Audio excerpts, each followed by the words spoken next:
সকলের প্রতি শ্রদ্ধা ও ভালোবাসা। আশা করি সবাই ভালো আছেন এবং আমিও আপনাদের সাথে ভালো আছি। তো আজকে আমরা ১৫তম ক্লাসের চর্চার ক্লাস করব।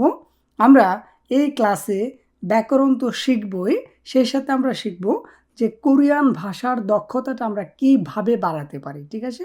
তো প্রথমে আমরা ক্লাসটি করব, তারপর ক্লাসের শেষে আমরা কিভাবে আমাদের কথার উন্নতি করতে পারি, কিভাবে আমাদের ভাষার দক্ষতাটা বাড়াতে পারি, সেই বিষয়ে কিছু আলোচনা করব। তো আজকের ক্লাসটি খুবই গুরুত্বপূর্ণ হবে এবং আমার কথাগুলোও খুব গুরুত্বপূর্ণ হবে। অবশ্যই আপনাকে একটু সময় ব্যয় করে আমার কথাগুলি শুনতে হবে, তাহলে আপনার মঙ্গল হবে, ঠিক আছে? ওকে, তো চলুন এখন আমরা ক্লাসে প্রবেশ করি। তো আমরা গতকালকে ব্যাকরণ শিখেছিলাম লতে এবং উলতে। আমরা জানি লতে এবং উলতে ব্যাকরণটির অর্থ যখন যেই কাজটা চলে সেই সময় অর্থে বোঝায়, ঠিক আছে? তো আমরা যদি বাংলায় কিছু উদাহরণ দিই, যে ভাত খাইতে, সিনেমা দেখতে, ঘুমাইতে, কথা বলতে, ঠিক আছে, খেলতে। তো এই যে খেলার সময়টা, সিনেমা দেখার সময়টা, ভাত খাওয়ার সময়টা, ঘুমানোর সময়টা, এই সময়টাতে আপনি কি করেন বা কি ঘটে, এটাই তো বুঝাইতে হবে, তাই না? তো ধরেন আপনি ভাত খাওয়ার সময় ভাত খাইতে পানি বেশি খাই, সিনেমা দেখতে আমি ভুট্টা ভাজা খাই, কোল্ড ড্রিঙ্কস খাই, ঠিক আছে? আমি খেলার সময় সাকিবুল হাসানের মতো আমি ব্যাটিং করি, ঠিক আছে? আমি খেলার সময় আমি মেসির মতো কিক করি। তো এই যে খেলার সময়, সিনেমা দেখার সময়, ভাত খাওয়ার সময়, এই প্রত্যেকটা সময় যে উল্লেখ করা হয়েছে, সেই সময়টাই কিন্তু কোরিয়ান ভাষায় কোরিয়ান ব্যাকরণ উলতে এবং লতে এইভাবে ব্যবহার করবেন আপনি, ঠিক আছে? তো আমরা যদি বাক্যগুলা পড়ি, যেখানে আপনারা দেখতেছেন, এগুলা যদি সুন্দরভাবে আমরা বুঝি, তাহলে আমরা ব্যাকরণ সম্পর্কে আরও ক্লিয়ার হয়ে যাব, ঠিক আছে? ওকে, তো চলুন দেখে এখানে কি লেখা আছে।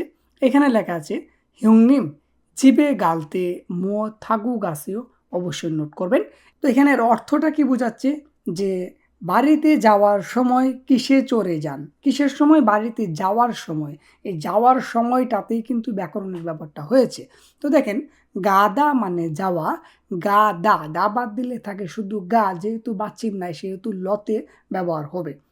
আমরা তো জানি যদি বাচ্চিম না থাকে তাহলে লতে, এবং যদি বাচ্চিম থাকে তাহলে উলতে ব্যবহার হয়। গতকালকের ক্লাসে আমরা শিখেছি। ওকে, যারা নতুন আমার ক্লাসটি আজকে দেখছেন, আপনি আমার বিগত ক্লাসগুলো দেখেন এবং গতকালকের ক্লাসটা দেখেন, তাহলে ব্যাকরণ সম্পর্কে সুন্দরভাবে আপনি পরিষ্কার হয়ে যাবেন। ওকে, তো দেখেন আমরা এখানে লতে ব্যবহার করলাম, এর মানে কি হচ্ছে গালতে মানে যাইতে বা যাওয়ার সময়, মুও মানে কি, থা গো, থাদা মানে চড়া, থা গো গাছেও, এই বিষয়টা আপনাকে বুঝতে হবে, ঠিক আছে?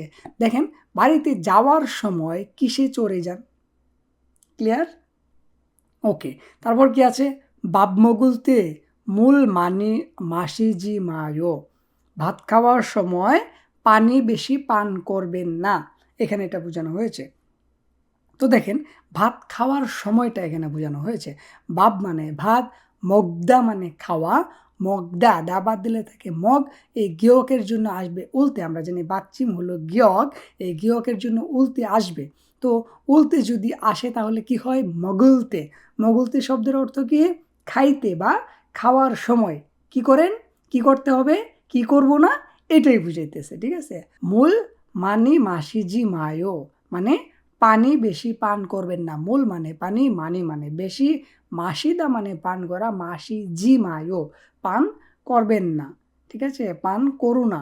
ওকে, আচ্ছা, তারপর কি লেখা আছে, ইল হালতে জুসিমেসো হাসেও। ইল হালতে মানে কি, কাজ করতে সাবধানে কাজ করবেন, ঠিক আছে? এর অর্থ হলো এটা। তো দেখেন, ইল হালতে কাজ করার সময়, তো ব্যাকরণটা ধরতে হবে কোন জায়গায়, কাজ করার সময় সাবধানে করবেন, যেহেতু বলছে কাজ করার সময়টাতে আমরা ব্যাকরণের ব্যবহার করব। তো দেখেন, ইল হাদা মানে কাজ করা, ইল হালতে হাদা দা বাদ দিলে শুধু থাকে হা, পাচ্ছিম যেহেতু নাই, লতে ব্যবহার হবে হালতে, ক্লিয়ার? ইল হালতে জুসি মেসো সাবধানে হাসিও করবেন বা করুন, ক্লিয়ার? ওকে, তারপর কি আছে, ইয়হেং গালতে অধীরু গায়ু, ভ্রমণ করার সময় কোথায় যান। তো এখানে দেখেন, ইয়হেং গাদা মানে ভ্রমণ করতে যাওয়া আর কি। তো দেখেন আমরা ব্যাকরণের ব্যবহারটা ধরবো কোথায়, গাদা মানে যাওয়ার সময়টাতে আমরা ধরবো। ভ্রমণে যাইতে, কোথায় যান। তো দেখেন ভ্রমণে যাইতে ইয়হেং গাদা মানে ভ্রমণে যাওয়া, গাদা দা বাদ দিলে শুধু থাকে গা, উপরেরটার মতো লতে গালতে, মানে ভ্রমণে যাইতে বা ভ্রমণে যাওয়ার সময় অধীরও কোথায় গায়ু যাও বা যান, মানে ভ্রমণে যাওয়ার সময় বা ভ্রমণে গেলে আপনি কোথায় যান এটা বোঝানো হয়েছে, ভ্রমণে যাওয়ার সময়টা। ক্লিয়ার? ওকে, খুব মনোযোগ সহকারে কিন্তু বুঝতে হবে। আচ্ছা, এখন আমরা কিছু কথা শিখব, যে কথাগুলো আমরা যদি অসুস্থ হই তাহলে কিভাবে কথাগুলো বলবো, এই ব্যাকরণের ব্যবহার করে সেই জিনিসটা শিখবো। ঠিক আছে, খুব মনোযোগ সহকারে বোঝার চেষ্টা করবেন। তো দেখেন এখানে লেখা আছে মরি আফুলতে দুতুং ইয়াক মগয়া দেয়ু। মরি আফুলতে দুতুং ইয়াক মগয়া দেওয়ার অর্থ হলো মাথা ব্যথা করলে মাথা ব্যথার ঔষধ খাইতে হবে। বুঝতে পারলাম? তো মাথা ব্যথা করলে এই জায়গায় আমরা ব্যাকরণের ব্যবহারটা করব।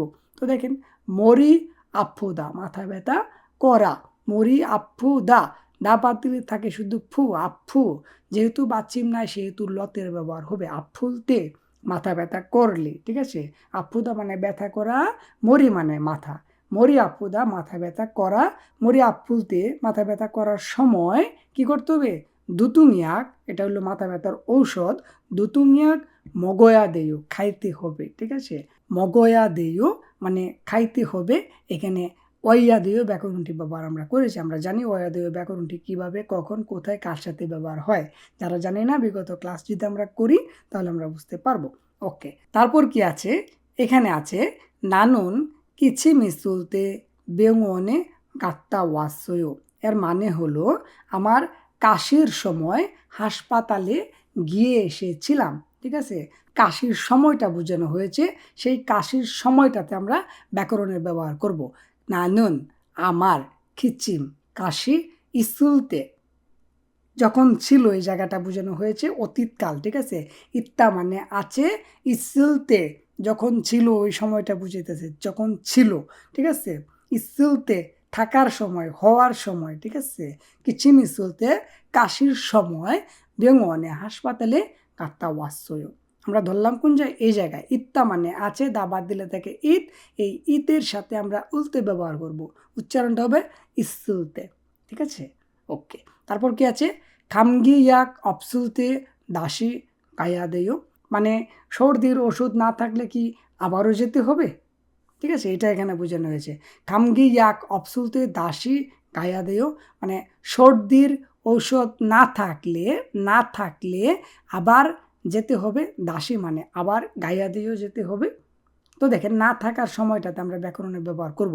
অপ্তা মানে নাই, এই দাটা বাদ দিলে থেকে অপস, এই তার সাথে যেহেতু বাচ্চি উলতের ব্যবহার হবে, অপসুলতে না থাকলে, না থাকার সময়টা যেহেতু এখানে বোঝানো হয়েছে যে সর্দির ওষুধ না থাকলে আবারও কি যাইতে হবে, এই অপসুলতেটা না থাকার সময় অর্থে এখানে ব্যবহার হয়েছে।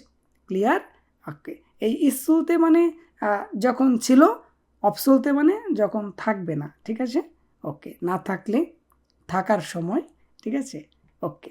তারপর কি আছে, জিনানজুয়ে মুগ আফুলতে ইয়াগুক এসু ইয়াক সা মগ বাসয়। একটু বড় হয়ে গেছে তাই না, ডোন্ট ওয়ারি, আমি এটা সলভ করে দিচ্ছি আপনাকে। এখানে লেখা আছে জিনানজুয়ে গত সপ্তাহে মুগ আফুলতে গলা ব্যথার সময় ইয়াগুগ এসো ফার্মেসি হইতে বা ফার্মেসি থেকে ইয়াক ঔষধ সাদা মানে কেনা, সা মগ বাসয় অতীতকাল কিনে খেয়ে দেখেছি। ঠিক আছে, আমার যখন গলা ব্যথা হয়েছিল তখন আমি ফার্মেসি থেকে গলা ব্যথার ঔষধ কিনা খায়া দেখছি। ঠিক আছে, যখন ব্যথাটা হয়েছিল, কারোর সাথে আপনি কথাটা বলতেছেন, কেউ আমাকে জিজ্ঞেস করছে যে তোমার গলা ব্যথার সময় তুমি কি করছিলা, এভাবে যদি কোরিয়ান ভাষায় বলে মুগা পুলতে মহেছো, ঠিক আছে, আপনি বলবেন না মুগা পুলতে ইয়াগু গেছো ইয়াগ সামগ বাসয়। আমার গলা ব্যথার সময় আমি ফার্মেসি থেকে গলা ব্যথার ঔষধ কিনে খেয়ে দেখেছি, তবুও কিন্তু বেশি যায় নাই। ঠিক আছে, এইভাবে আপনি কথাগুলো বলবেন। তো আমরা এখানে ব্যাকরণটি ব্যবহার করলাম কোথায়, আফুদা মানে ব্যথা করা, আফুদা এই যে এইখানের মতো আমরা ব্যবহারটা করছি, দাটা বাদ দিলে থাকে ফু, আফু যেহেতু বাচ্চিম নাই, আফুলতে। উচ্চারণটা আপ ফুলতে, ওকে, ব্যথা করার সময়, ঠিক আছে, ওকে। তারপর কি আছে, কুংবু হালতে নুগুরাং কুংবু হেয়ো, মানে পড়াশোনা করার সময় কার সাথে পড়াশোনা করো। কুংবু হাদা মানে পড়াশোনা করা, অধ্যয়ন করা, অধ্যয়ন করার সময়, পড়াশোনা করার সময়টা এখানে বোঝানো যেহেতু হয়েছে কুংবু হাদা, দা বাদ দিলে তাকে হা, যেহেতু বাচ্চিন নয় লতে, হালতে, ঠিক আছে, কুংবু হালতে পড়াশোনা করার সময় নুগুরাং কার সাথে, নুগু মানে কার বা কে, নুগুরাং কার সাথে, রাংটা হলো সাথে অর্থে ব্যবহার হয়, কুংবু হেয়ো পড়াশোনা করো, অধ্যয়ন করো, ক্লিয়ার। পড়াশোনা করার সময় তুমি কার সাথে পড়াশোনা করো, ঠিক আছে, এইভাবে। তারপর সর্বশেষ হানগুগো বেউলতে ওদিয়েসো বেউসুয়ো, কোরিয়ান ভাষা শেখার সময় বেউদা মানে শেখা, বেউলতে শেখার সময় ওদিয়েসো কোথা হইতে, বেউসুয়ো অতীতকাল শিখেছো বা শিখেছিলে, এইভাবে এখানে বোঝানো হয়েছে। শেখার সময়টা বেউদা মানে শেখা, বেউলতে শেখার সময়টাকে এখানে উল্লেখ করেছে, ঠিক আছে। তো এইভাবে আমরা ব্যাকরণের ব্যবহার করব, ব্যবহার করে আমরা বাক্য তৈরি করব, বাক্য তৈরি করে আমরা চর্চা করব। এইগুলো আজকের ক্লাসের পার্ট। এখন আমি আপনাকে বলবো যে আপনি কিভাবে ভাষার দক্ষতাটা বাড়াবেন। আমি কিন্তু প্রত্যেকটা ব্যাকরণ নিয়ে কথা বলি প্রত্যেকটা ক্লাসে। তো আমি আপনাকে যে জিনিসটা বলবো, আপনি কিভাবে কথা বলার দক্ষতাটা বাড়াবেন, একটা জিনিস আপনি কাজে লাগান, সেটাই আপনি খুব ভালো করতে পারবেন। কীরকম? আপনি প্রত্যেকটা কালের ব্যবহার করেন।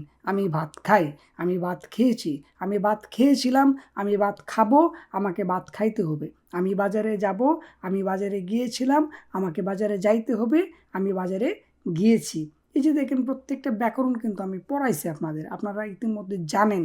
তো বইসা থাকলে হবে না, প্রত্যেকটা কালের ব্যবহার যদি আপনি আয়ত্ত করতে পারেন তাহলে আপনি অবশ্যই ভালো করতে পারবেন, ঠিক আছে। তো আমি একটা জিনিস বলি, আমার শর্টস যে ভিডিওগুলো থাকবে সেখানে আমি প্রত্যেকটা কাল নিয়ে কিন্তু আমি কথা বলি, ঠিক আছে।